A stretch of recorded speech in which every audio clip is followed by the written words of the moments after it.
اردو ادب کی مایہ ناز ہستی محترم عالی جناب جاوید آسی صاحب آج میرے غریب خانے پر موجود ہے اور اس موقع کو ضائع کرنا تو ٹھیک نہیں ہوگا، اس لیے میں بڑے ہی ادب کے ساتھ ان 4 مصروں کے سائے میں انہیں دعوت کلام دے رہا ہوں۔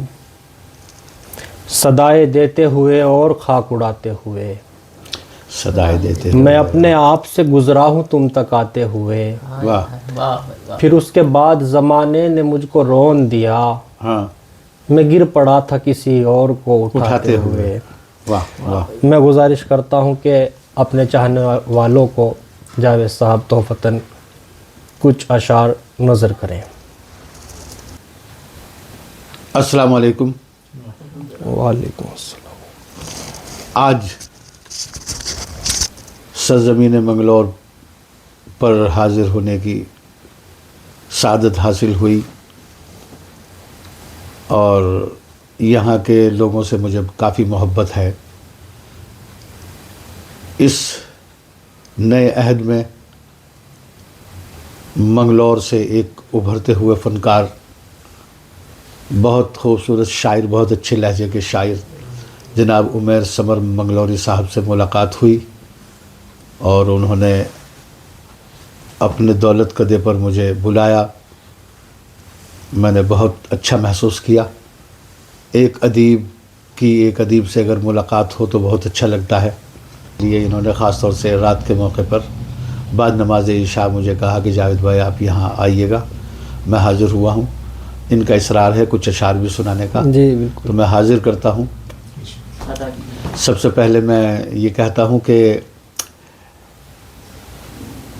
ہمارے جسم پہ کپڑے پھٹے سہی لیکن، کیا کہنے، ہمارے جسم پہ کپڑے پھٹے سہی لیکن تمام شہر بڑا احترام کرتا ہے۔ آئے ہے بہت اچھے۔ ہمارے جسم پہ کپڑے پھٹے سہی لیکن تمام شہر بڑا احترام کرتا ہے۔ خدا کا شکر ہے ہم خستہ حال لوگوں کو امیر شہر بھی جھک کر سلام کرتا ہے۔ بہت خوب، کیا کہنے۔ یہ 4 مصرے میں نے کہے تھے تو میں نے یہاں بھی سنا دیے۔ میں مطلع چند اشعار آپ کی خدمت میں پیش کرتا ہوں۔ جی عرض کرتا ہوں کہ طبیعت ہے کسی صورت بھی بہلائی نہیں جاتی۔ آئے ہے، طبیعت ہے کسی صورت بھی بہلائی نہیں جاتی، نظر سے حسن اس کا اور وہ رعنائی نہیں جاتی۔ عالم بھائی، طبیعت ہے کسی صورت بھی بہلائی نہیں جاتی، نظر سے حسن اس کا اور وہ رعنائی نہیں جاتی، لبوں پر مستقل زخموں کا مرہم لے کے پھرتا ہوں۔ لبوں پر مستقل زخموں کا مرہم لے کے پھرتا ہوں۔ لبوں پر مستقل زخموں کا مرہم لے کے پھرتا ہوں، میری فطرت سے یہ خوئے مسیحائی نہیں جاتی۔ بہت خوب۔ میری فطرت سے یہ خوئے مسیحائی نہیں جاتی۔ شعر ملاحظہ فرمائے عمر سمیر صاحب، شمس صاحب، سلیم صاحب۔ میری فطرت سے یہ خوئے مسیحائی نہیں جاتی، مجھے غم ہے مگر یہ غم ابھی تک نامکمل ہے۔ آئے ہے، کیا کہنے۔ مجھے غم ہے مگر یہ غم ابھی تک نامکمل ہے، بچھڑ کر اپنے یوسف سے جو بینائی نہیں جاتی۔ آئے ہائے ہائے، کیا تاریخی شعر کہا ہے بھائی، بہت مجھے غم ہے مگر یہ غم ابھی تک نامکمل ہے، بچھڑ کر اپنے یوسف سے جو بینائی نہیں جاتی۔ اور یہ بھی شعر ملاحظہ فرمائے، ارشاد ہے۔ میرے اعمال ہوتے ہی نہیں مجھ سے جدا ہرگز، میرے اعمال ہوتے ہی نہیں مجھ سے جدا ہرگز، میں ہجرت کر چکا لیکن یہ رسوائی نہیں جاتی۔ آئے ہائے ہائے ہائے، واہ واہ واہ۔ میرے اعمال ہوتے ہی نہیں مجھ سے جدا ہرگز، میں ہجرت کر چکا لیکن یہ رسوائی نہیں جاتی۔ اور آخری شعر بھی ملاحظہ فرمائے، ارشاد علی۔ میں ہجرت کر چکا لیکن یہ رسوائی نہیں جاتی۔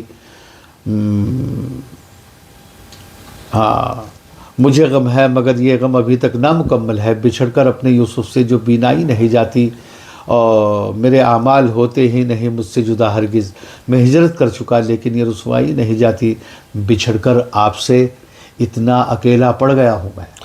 بچھڑ کر آپ سے اتنا اکیلا پڑ گیا ہوں۔ پہلے وہ شعر ملاحظہ فرمائے کہ میرے اعمال ہوتے ہی نہیں مجھ سے جدا ہرگز، میرے اعمال ہوتے ہی نہیں مجھ سے جدا ہرگز، میں ہجرت کر چکا لیکن یہ رسوائی نہیں جاتی، آئے ہائے۔ بچھڑ کر آپ سے اتنا اکیلا پڑ گیا ہوں میں، اگر محفل میں بھی ہوتا ہوں تنہائی نہیں جاتی، آئے ہائے کیا کہنے جاوید بھائی، زندہ آباد زندہ بچھڑ کر آباد، آپ سے اتنا اکیلا پڑ گیا ہوں میں، کیا کہنے، اگر محفل میں بھی ہوتا ہوں تنہائی تنہائی نہیں نہیں جاتی۔ جاتی۔ اور یہ بھی ایک مطلب چند شعر اور ملاحظہ فرمائیں۔ دراصل شعر جو ہے، شعر تو اصل شعر تو غزل کے ہی ہوا کرتے ہیں، لیکن اب غزل نے جو ہے اپنی جو تصویر جو ہے، اپنی جو صورت ہے وہ تبدیل کر لی ہے، اور شعراء حضرات غزل کہتے ہیں، اس غزل میں ایک شعر سیاست پر ہوتا ہے، ایک سماج پر ہوتا ہے، ایک دین پر ہوتا ہے، ایک دیش کے لیے ہوتا ہے، ایک اپنے وطن کے لیے ہوتا ہے، ایک آدمی اپنے حالات سناتا ہے، حالات حاضرہ بھی اس میں ہوتا ہے۔ تو شعر کی الگ الگ کیفیت ہے۔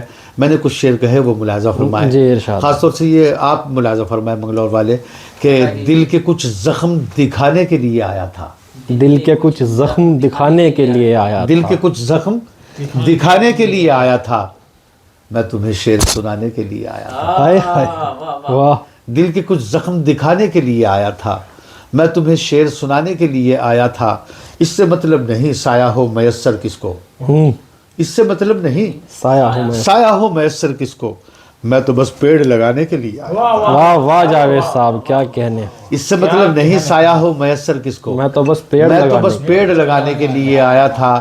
اور شعر ملاحظہ، کل بھی آئے گا وہ امداد کی بارش کرنے، کل بھی آئے گا وہ امداد کی بارش کرنے، جو یہاں آگ لگانے کے لیے آیا، آئے ہائے ہائے حقیقت بیان کر دی، واہ واہ واہ، کل بھی آئے گا وہ امداد کی بارش کرنے، جو یہاں آگ لگانے کے لیے آیا تھا۔ یہ بھی شعر ملاحظہ فرمائے عمیر صاحب، کہ جو یہاں آگ لگانے کے لیے آیا تھا، اور بھی ہیں جو مجھے تجھ سے سوا چاہتے ہیں، اور بھی ہیں جو مجھے تجھ سے سوا تجھ سے چاہتے سوا، کیا اور کہہ- بھی ہیں جو مجھے تجھ سے سوا چاہتے ہیں، تجھ کو بس اتنا بتانے کے لیے آیا تھا، آئے ہائے ہائے ہائے ہائے، اور بھی ہیں جو مجھے تجھ سے سوا چاہتے ہیں، تجھ کو بس اتنا بتانے کے لیے آیا تھا۔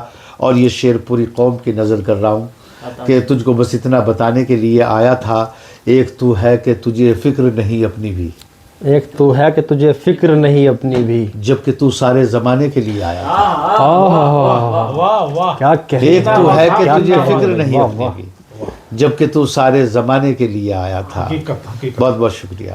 کیا کہنے جاوید صاحب، ایک وہ والا شعر ہے آپ کا، ان غریب لوگوں کو اگر عزت نہیں دو گے، وہ ذرا عطا کریں۔ وہ ملاحظہ فرمائے، چاہیے شاعر کا قلم انہی چیزوں پر زیادہ تر چلنا چاہیے، بے شک بے شک، اچھی راہ دکھلانے کے لیے، اس کے شعر میں پیغام ہو۔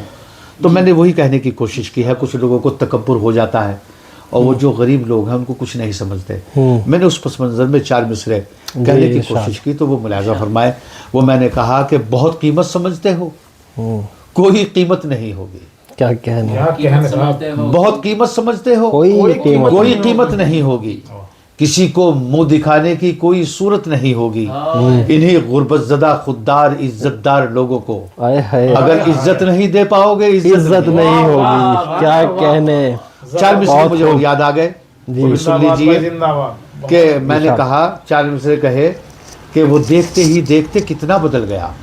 وہ دیکھتے ہی دیکھتے کتنا بدل تیسرے گیا، مصرے میں معذرت چاہوں گا، بہت ہلکی چیز میں نے استعمال کی ہے، وہ دیکھتے ہی دیکھتے کتنا بدل گیا، کپڑے بدل گئے ہیں تو شجرہ بدل گیا، آئے ہائے ہائے، کیا کہنے، وہ دیکھتے ہی دیکھتے کتنا بدل گیا، کپڑے بدل گئے ہیں تو شجرہ بدل گیا، کل تک جو مانگ مانگ کے پیتا تھا بیڑیاں، جب سے امیر ہو گیا لہجہ بدل گیا، اوہو، کل تک جو مانگ مانگ کے پیتا تھا بیڑیاں، جب سے امیر ہو گیا جب سے لہجہ امیر بدل ہو گیا لہجہ بدل گیا۔